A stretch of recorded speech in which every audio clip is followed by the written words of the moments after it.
আসুন, আমাদের মূল লক্ষ্য, আমাদের মূল উদ্দেশ্য আমি না, আমাদের মূল উদ্দেশ্য হচ্ছে আমরা, আমাদের মূল উদ্দেশ্য হচ্ছে দেশ, আমাদের মূল লক্ষ্য হচ্ছে দেশের জনগণ।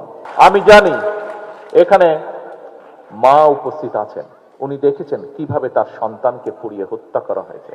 এখানে মা উপস্থিত আছেন, উনি দেখেছেন কিভাবে তার সন্তানকে গুলি করে হত্যা করা হয়েছে। এখানে ভাই উপস্থিত আছে, সে দেখেছে কিভাবে তার ভাইকে গুলি করে হত্যা করা হয়েছে।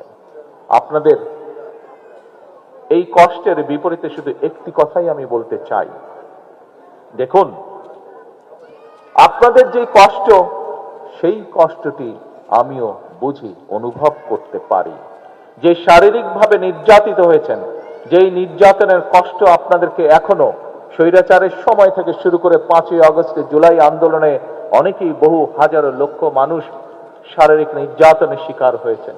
সেই নির্যাতনের যে কষ্ট আপনাদেরকে এখনো ভোগ করে বেড়াতে হচ্ছে, সেরকম শারীরিক কষ্ট বলুন, মানসিক কষ্ট বলুন, প্রত্যেকটি কিন্তু আমাকেও ব্যক্তি হিসাবে ভোগ করতে হচ্ছে বা আমাকেও বয়ে বেড়াতে হচ্ছে। কাজেই আপনাদের সেই কষ্ট, সেটি মানসিক হোক, সেটি শারীরিক হোক, আমি কিছুটা হলেও অনুভব করতে সক্ষম।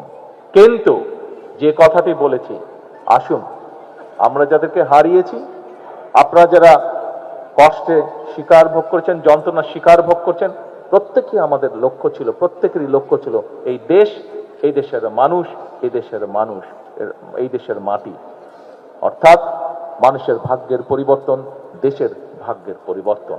আজ আমাদের হাতে সেই সুযোগটি এসেছে।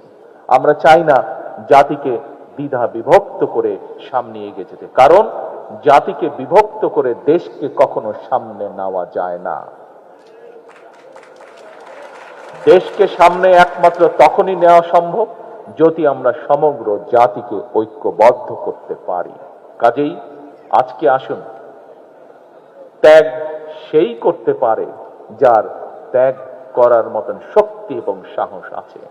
বাংলাদেশ জাতীয়তাবাদী দল, শহীদ রাষ্ট্রপতি জিয়ার দল, দেশনেত্রী বেগম খালেদা জিয়ার দল, বাংলাদেশের অস্তিত্বে যারা বিশ্বাস করে, বাংলাদেশের গণতন্ত্রে যারা বিশ্বাস করে, আমি একজন রাজনৈতিক কর্মী হিসাবে বিশ্বাস করি, এইরকম প্রত্যেকটি মানুষের সেই সাহস এবং সেই শক্তি আছে, যার বলে আমরা ক্ষমতা রাখি যে দেশকে ঐক্যবদ্ধ করার, যার বলে আমরা সেই শক্তি রাখি দেশকে ঐক্যবদ্ধ রাখার। আসুন, আমাদের মূল লক্ষ্য, আমাদের মূল উদ্দেশ্য আমি না, আমাদের মূল উদ্দেশ্য হচ্ছে আমরা, আমাদের মূল উদ্দেশ্য হচ্ছে দেশ, আমাদের মূল লক্ষ্য হচ্ছে দেশের জনগণ। অবশ্যই ত্যাগের মূল্যায়ন হবে, কিন্তু তার অর্থ এই নয় যে আরেকজনকে আমরা বঞ্চিত রেখে আমাদেরকে মূল্যায়ন করব। বরং আজকে সময় এসেছে আমরা দেশকে কি দিতে পারি, আজকে সময় এসেছে আমরা দেশের জন্য কি করতে পারি।